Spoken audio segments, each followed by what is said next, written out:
Il est exactement 18h30 à Kalabankoro et Farabana, même heure également à Moribabougou, d'où nous émettons, mesdames et messieurs. Merci de votre fidélité et bienvenue dans ce quotidien de l'information en direct sur nos antennes. Le président du Conseil national de transition, le colonel Malik Diao, a reçu en audience successivement la directrice pays de l'Institut néerlandais pour la démocratie multipartite et le secrétaire permanent de la mission interministérielle de coordination de la lutte contre la drogue. C'était ce vendredi 12 avril 2024 au Centre international de conférence de Bamako. On a fait le point avec Amadou Camara et Draman Mali. Le président du Conseil national de transition CNT a reçu en audience ce matin la directrice pays de l'Institut néerlandais pour la démocratie multipartite qui s'emploie à promouvoir une politique pacifique, juste et inclusive au Mali, avec une approche unique caractérisée par le dialogue, rassemble des partis et acteurs politiques de tous bords, basés sur des valeurs démocratiques. Au cours de cette audience, les deux personnalités ont revisité l'histoire des relations existantes entre les deux structures. Le privilège d'être reçu par le président du Conseil national de transition pour lui parler de notre organisation, qui est l'Institut néerlandais pour la démocratie multipartite et qui est un partenaire du CNT depuis plusieurs années déjà. Notre organisation travaille sur les questions de participation à la vie publique et nous mettons en œuvre plusieurs programmes. Donc c'était vraiment l'opportunité pour nous d'exposer au CNT le travail que nous faisons et renforcer le cadre de collaboration qui existe déjà dans le cadre du comité de pilotage que le CNT a mis en place pour mieux organiser le cadre de collaboration avec les organisations internationales. Absolument satisfait et comme je le disais tout à l'heure, c'est vraiment un privilège pour nous parce que cette audience était attendue de longue date et il était très satisfaisant pour nous d'écouter le président du CNT et les honorables membres du CNT qui nous ont rappelé leur engagement pour la promotion de la démocratie au Mali et pour la participation particulièrement de la jeunesse puisque c'est l'un des axes de travail clés du NIMD, la formation de la jeunesse politique et démocratique du pays pour contribuer à la refondation, pour que le Mali Koura puisse se faire avec des Maliens Koura et que nous puissions ensemble mettre en avant les valeurs universelles, les valeurs fondamentales de la démocratie. Donc nous sommes très satisfaits de ce retour d'expérience que le CNT a partagé avec nous, mais également des différents conseils et analyses qui nous ont été prodigués. La deuxième personnalité du jour, qui est le secrétaire permanent de la mission interministérielle de coordination de lutte contre la drogue, était venu également présenter au président du CNT sa nouvelle structure en vue d'une collaboration fructueuse et constructive. Bon, l'entretien a été cordial, nous avons été bien reçus. Nous avons exposé les missions que nous sommes dévolues parce que vous savez, la mission interministérielle de coordination de la lutte contre la drogue a été créée depuis 2015. Mais l'opérationnalisation s'est effectuée il y a presque un an. Et depuis quelques mois, sous le sceau du ministre de la Sécurité, il nous a mis à disposition un local et nous a affecté un personnel d'appui. C'est dans ce cadre que depuis quelques semaines, nous avons entrepris aussi des visites de courtoisie pour essayer d'expliquer les missions qui nous sont assignées. Parce que vous savez, l'une des missions phares aussi, c'est de mettre en place une politique nationale de lutte contre la drogue.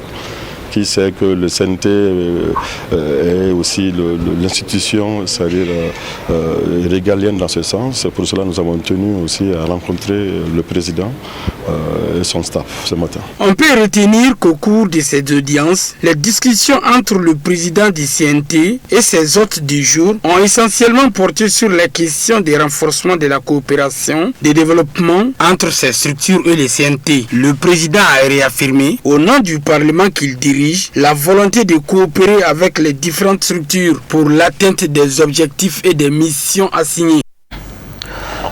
Actualité nationale oblige, la maison de la presse du Mali s'est dite surprise d'apprendre sur les réseaux sociaux un communiqué de la haute autorité de la communication invitant les médias, radio, télévision, journaux écrits et en ligne à arrêter toute diffusion et publication des actualités des partis politiques et des activités à caractère politique des associations.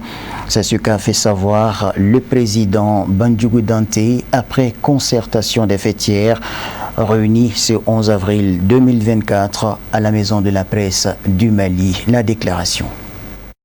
Communiqué.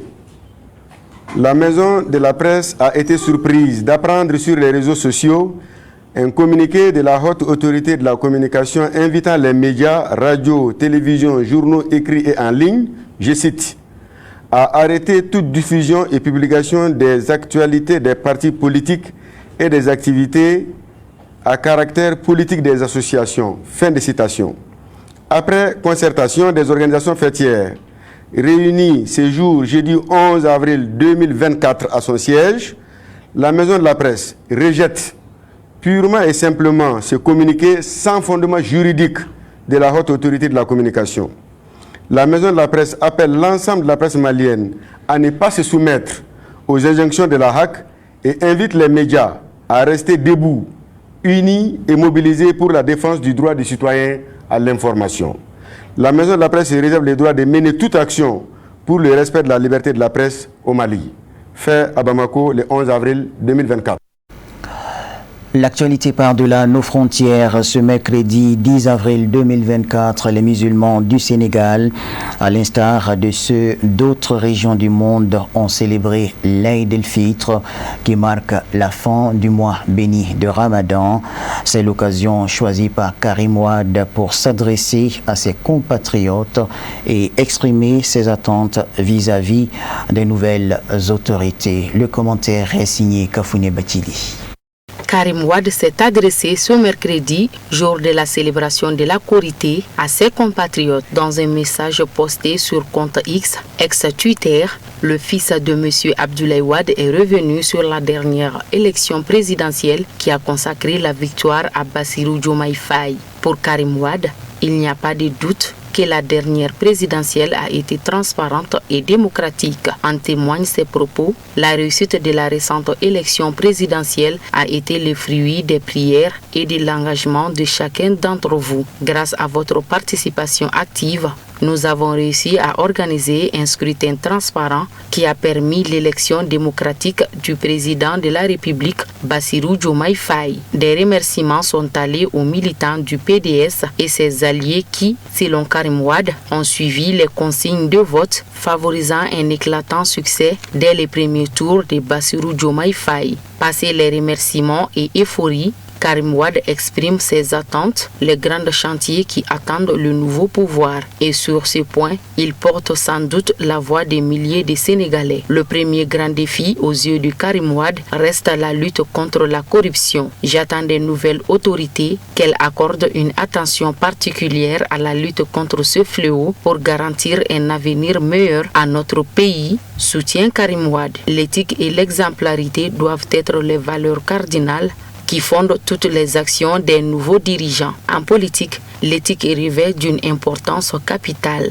Les dirigeants politiques doivent être exemplaires et rejeter catégoriquement toute forme de corruption ou de malversation, fait remarquer Karim Wade. Ceci reste indispensable pour l'instauration d'un climat de confiance et de crédibilité au sein de la société sénégalaise.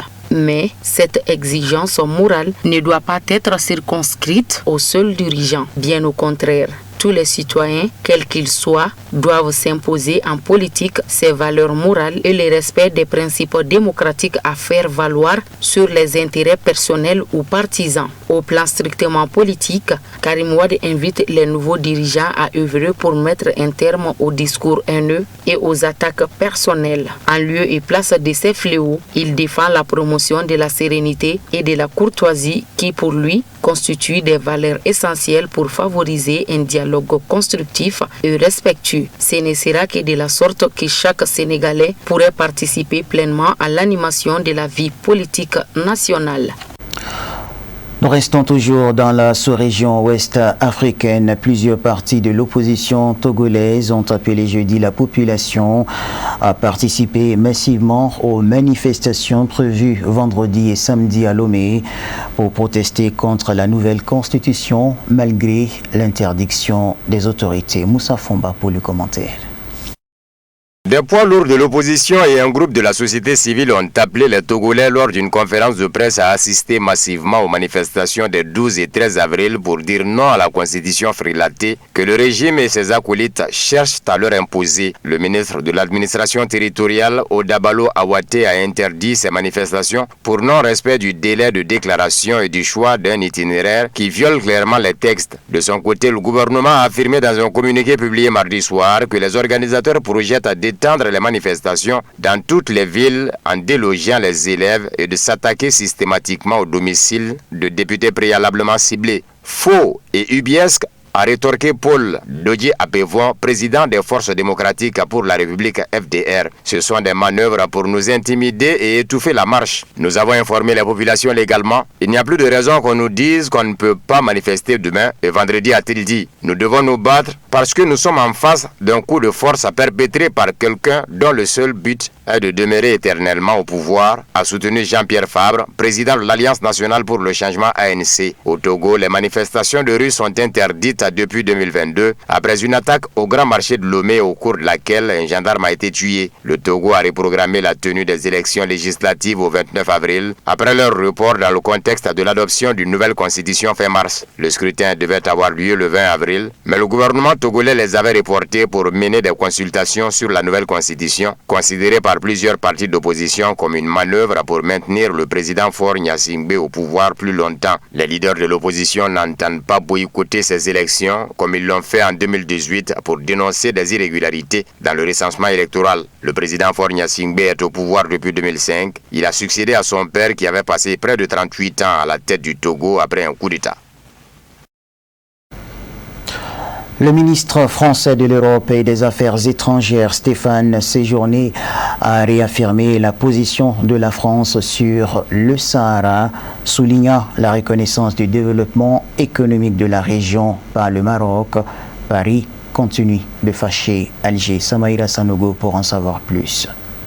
Lors d'une interview conjointe, Séjourné a confirmé le soutien français à la marocanité économique du Sahara. Le Maroc développe économiquement cette zone. Nous avons même été un peu plus au-delà puisque nous allons même faire venir des opérateurs publics pour la développer avec eux, a déclaré le chef de la diplomatie française. Concernant la reconnaissance diplomatique, le ministre français a indiqué que la question est du ressort des deux dirigeants marocains et français. Séjourné a également salué le rôle croissant du Maroc en tant que puissance régionale affirmée, capable de contribuer à la stabilité et à l'organisation régionale dans le Sahel. Le ministre français a réitéré le soutien de la France aux initiatives marocaines dans la région, soulignant la volonté du Maroc de tisser des liens avec ses voisins. Cette position française s'inscrit dans la continuité des déclarations récentes du ministre délégué chargé du commerce extérieur, Franck Irester. L'officiel avait salué les efforts du Maroc en termes d'investissement au Sahara et la volonté de la France d'accompagner ces efforts. La confirmation de la marocanité économique du Sahara par la France et son soutien aux initiatives régionales du Maroc constituent des développements importants qui confortent la position du Maroc sur ce dossier. Elle pourrait représenter une aubaine pour le développement de la région et aussi attirer de nouveaux investissements étrangers, en plus de créer des emplois et d'améliorer les niveaux de vie des populations locales. La position française est un soutien important pour le Maroc dans son différend avec l'Algérie sur le Sahara, ce qui pourrait d'ailleurs inciter d'autres pays à suivre l'exemple de la France et à reconnaître la marocanité du Sahara. Le soutien de la France aux initiatives marocaines dans le Sahel est perçu comme important pour la stabilité de la région. Le Maroc joue un rôle de premier plan dans la lutte contre le terrorisme et le crime organisé. Sa collaboration avec la France est essentielle pour la réussite de cette mission. La réaction du côté de l'Algérie, qui ne s'est toujours pas prononcée sur les derniers développements, est très attendue, surtout quand on sait qu'Alger est un soutien indéfectible du Front Polisario, la branche armée du Sahara. Les autorités algériennes prendront certainement des mesures face à ce qu'elles considèrent comme une défiance à leur égard. Sans transition, voyons ce qui fait l'essentiel de l'actualité internationale en bref et en images. La Russie vient de doter le Niger d'un système de défense anti-aérien de dernière génération dans le cadre de la coopération militaire entre les deux pays, a rapporté la télévision publique nigérienne. Dans le cadre du renforcement de ses capacités de défense et de sécurité et en vertu de l'accord de coopération militaire avec la Fédération de Russie, le Niger vient de se doter d'un système anti-aérien de dernière génération, a annoncé jeudi soir Télé Sahel dans son journal. Les équipements composant ce dispositif de pointe sont arrivés sur le territoire nigérien à Niamey le mercredi 10 avril 2024. Accompagné d'une centaine d'instructeurs militaires russes qui auront pour mission de procéder à l'installation du système et d'assurer la formation des forces armées nigériennes à son utilisation optimale, a précisé la même source. Depuis le coup d'État du 26 juillet dernier contre le président Mohamed Bazoum, les autorités militaires nigériennes ont décidé de diversifier les partenaires du Niger, principalement dans le domaine de la sécurité. Elles ont également décidé dans la foulée de se défaire de l'emprise française et toute ingérence à même d'altérer la souveraineté du pays et son indépendance.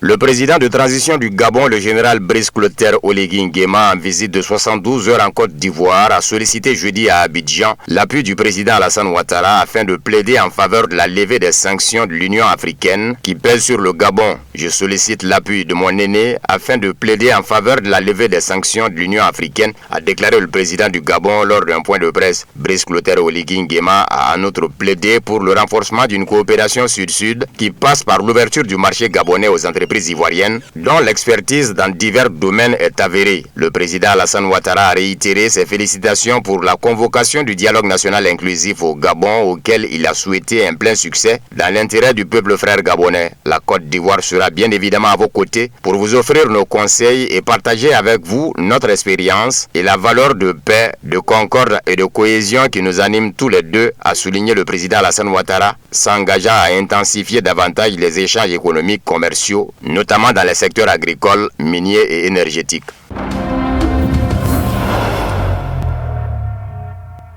La situation dans l'est de la RDC est une métastase du choix qu'avait fait Paris. Il y a quelque chose de très choquant dans la politique de la France, même si la France n'a jamais participé au génocide, a déclaré Guillaume Ancel, ancien officier français, dans une interview accordée à France 24, selon Sputnik Afrique. La complicité avec des génocidaires constitue un crime imprescriptible qui doit être jugé, estime l'ex-officier, lui-même témoin des événements de 1994 au Rwanda. On était censé séparer des belligérants, alors qu'en fait, on était en train de protéger la fuite des génocidaires, se souvient-il. En tant que citoyen français, M. Ancel exprime le besoin de savoir qui a poussé son pays à protéger les génocidaires au Rwanda et qui a fourni des armes aux criminels. Par ailleurs, la position de Paris n'a jamais été clairement expliquée, ni aux Français, ni aux Rwandais, déplore-t-il. Quant à la situation sécuritaire à l'est de la RDC, chaque matin à Goma, on compte les morts, les victimes des pillages et les agressions sexuelles de la nuit. Excédés, les habitants dénoncent les membres de la garde républicaine et les miliciens qui patrouillent dans la ville encerclés par les rebelles du M23. Mercredi, en pleine journée et à quelques centaines de mètres du bureau du gouverneur, un groupe d'hommes armés a ouvert le feu sur un 4x4 noir et tué ses 3 occupants. Une femme qui passait à proximité sur une moto a également été tuée.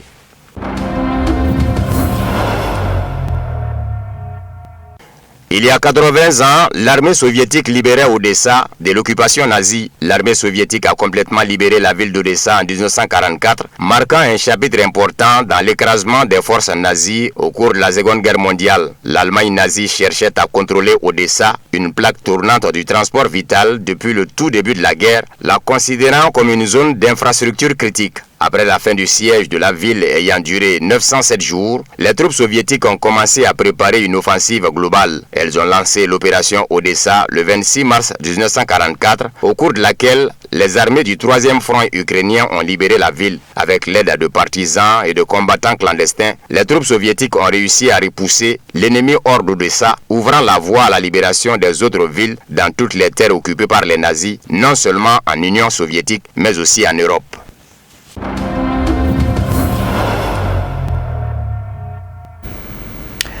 Chérif la télévision, la proximité dans la distance est la fin de cette édition. Merci à vous de l'avoir suivi. Excellent week-end à tous et à demain. Bonsoir.